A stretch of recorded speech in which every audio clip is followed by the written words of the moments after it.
Sometimes you can just be in a funk creatively, as a person, and it's like there's a fog around you and you can't see out of it, but that's part of the journey.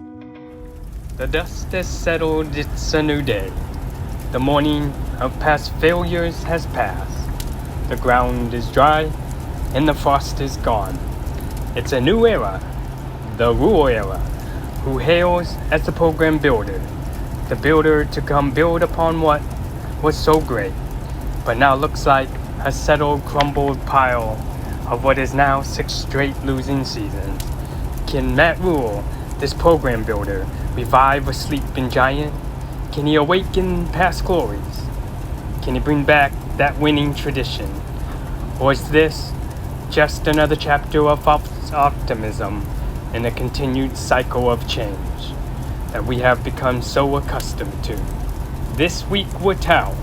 All the right things have been said, and as Matt Rule, the new head man of Husker football, has stated, when the ethos of who we are matches the legacy of what came before us, then we can build a legacy that comes after us. The beginning of this legacy begins on Thursday night, 8:31, in the Twin Cities against the Minnesota Golden Gophers, a team the Nebraska Cornhuskers have lost 4 straight times to. When asked at his weekly press conference, Matt Rule stated the team would be confident and play hard. He's confident they would be physical. He's confident if things didn't go well early, they would not panic. And if they did go well early, they would not celebrate. He's also confident they will have fun and wants to match what T.O. always had, the best football saved to be played in the fourth quarter.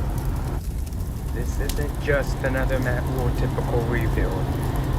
All these upperclassmen, everyone wants to be part of the group that changes it around.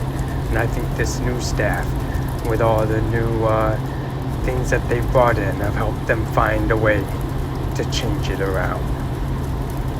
From the way they practice to the way they prepare, from the way they prepare mentally and physically. This is going to be a whole different Nebraska Cornhusker team. A team that flies to the football, a team that actually pounds the rock, a team that has confidence going into fourth quarters, a team that is level-headed and doesn't get too high or too low. I think when you look at a team as a whole, yep, we got a new quarterback and running back and receivers and some key players on defense. We're going to be most improved on all areas of the team. Exceptionally at quarterback, exceptionally at running back. And the O-line's going to look much vastly improved. And this defense, I'm excited to see that will fly around. Headhunters, like the old black shirts of old, and all the single-digit players, setting the tone, setting the standard of what it means to be a Nebraska Cornhusker. Minnesota loses key players as well. They welcome a new offensive coordinator. It's going to be another hard-hitting, typical Big Ten football game that usually is played in November. That's now played at the beginning of the season. Nebraska is going to come into this game disciplined, violent, and ready to show what they've prepared this offseason. One of the hardest off seasons they've had in a long, long time. If you prepare for hard times and are ready for hard times have no effect on you. Soon we will unwrap that covering called hype, Kool-Aid, and expectations. We'll be opening that box called reality.